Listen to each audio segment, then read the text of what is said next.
Hey guys, I found my Sakura Koi watercolor set, finally. Yay! It was in my office, it was tucked behind something on a shelf. If you can't tell, I have an issue with organizing and clutter. So, let's get into this.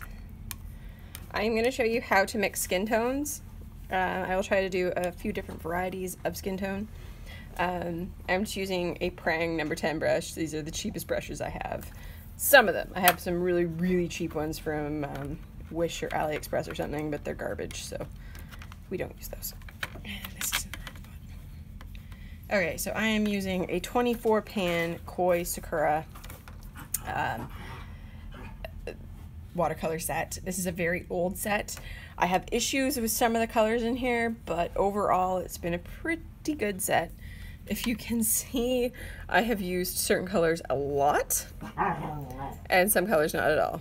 Basically the given flesh tone. I will activate this and show you what it does. It gives you a very peachy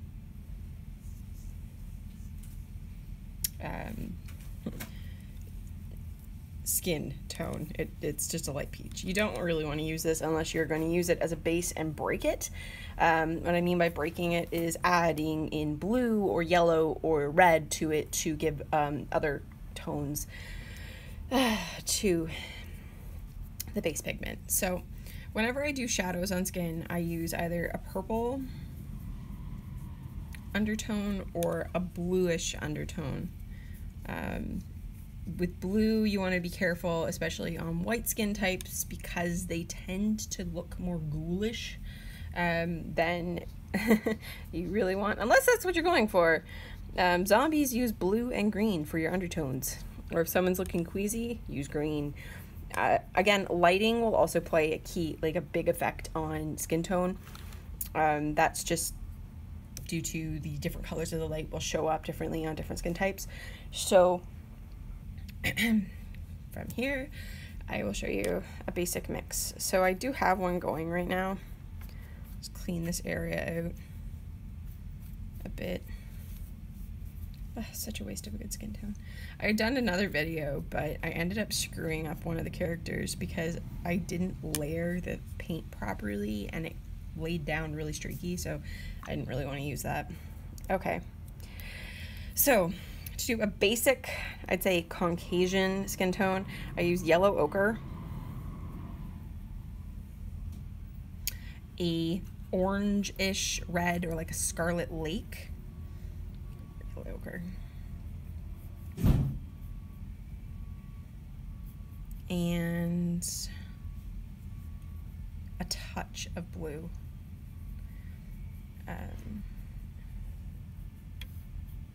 Needs more of this, and you just have to keep mixing it until you get the right color. I add a lot of water in. This is more of an indigo blue. That gives me the color I want. And with red, be careful how much red you use because red tends to take over. You do want this to have a little bit of a red tinge to it. That's just, yeah, see, that's a good color right there. Now, if you want to cool that down a bit more, you just add more blue.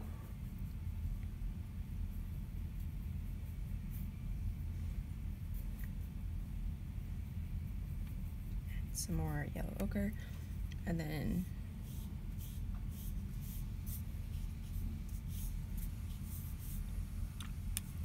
now with this also you can do take like a cherry red here or like a magenta, and you can just kind of like brush in to give a little bit more of like say a rouge cheek or something, or if someone's blushing you can add in color. It's best to add in like your other colors when the paint's wet because then you can just kind of blend them and mix them in together.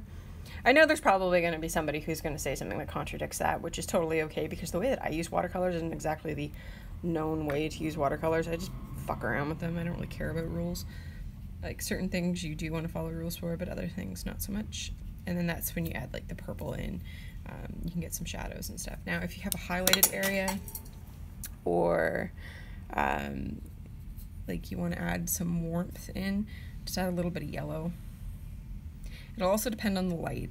Like, you really, really want to watch your lighting and the color that the lighting's being thrown. Now,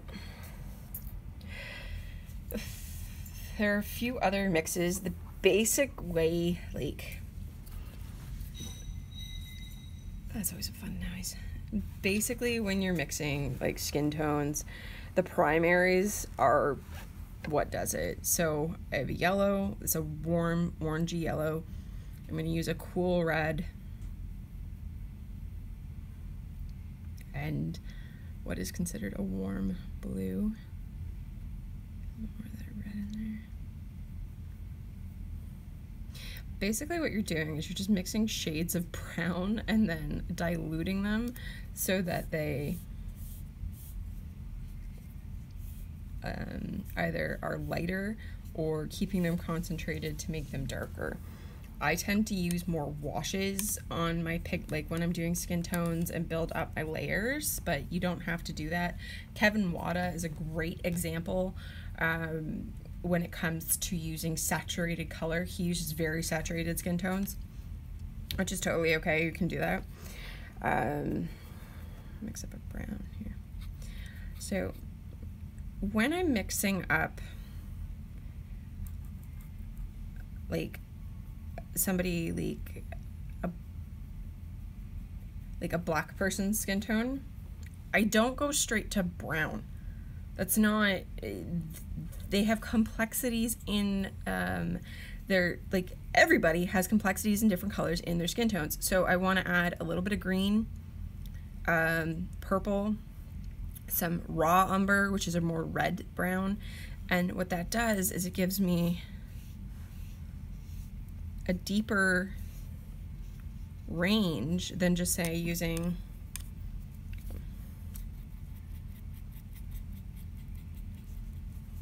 a burnt umber or just a brown color that doesn't look like skin, that just looks like, well, paint. So when you mix colors, the pigments will mix together, but they're still going to kind of shine through. Like sometimes in certain light things will look a little bit more green or they'll look a little bit more purple, and it's because you've mixed these colors. So that is a basic overview of how to mix skin tones. Again, never use pigment straight out of the tube if you're doing a skin tone, because that's not how skin is. It's not just a flat color. People who use skin tone specific things, like marker sets, are notoriously shitty for this. They'll be like, here's all of our skin tones, and it's like, well, no, there's blues and purples and there's sometimes greens and yellows and pinks in skin. It's not just a set of peaches in different varieties of strength. So it's a little bit frustrating, especially when I look at people who are like, here, learn from me, and they use just the straight out of the tube freaking skin tones. It bothers me. Anyways, rant done. I hope this helps. If you have any questions about this or anything else, please let me know in the comments below. I like to use purples for my shadows on skin. I'm just giving you one little extra tip here. I do like to use purples because it looks more natural against the flesh tones, to use like a purple or like a purpley blue, like a periwinkle, for instance. So play around with your watercolor set. Again, you don't have to use the koi set specifically. You can do all of these colors. I use Prang. I prefer Prang sets actually when I'm doing a lot of my paintings, because the color has such vibrancy, and they use dyes, which is fantastic. And they don't go as streaky, I find. So I can do a demo with Prang watercolors as well, and using a limited palette, because I think a lot of people think that more colors is better, when really it's just, you only need a select few colors, but the colors that you use, you need certain types of like certain specific colors. So I will break that down, and hopefully you guys will enjoy that in another video. Again, let me know what you think in the comments below. Let me know if you have any questions. I'll try to answer them to the best of my ability. Weird little demo. Hope you guys enjoyed it. Bye, guys.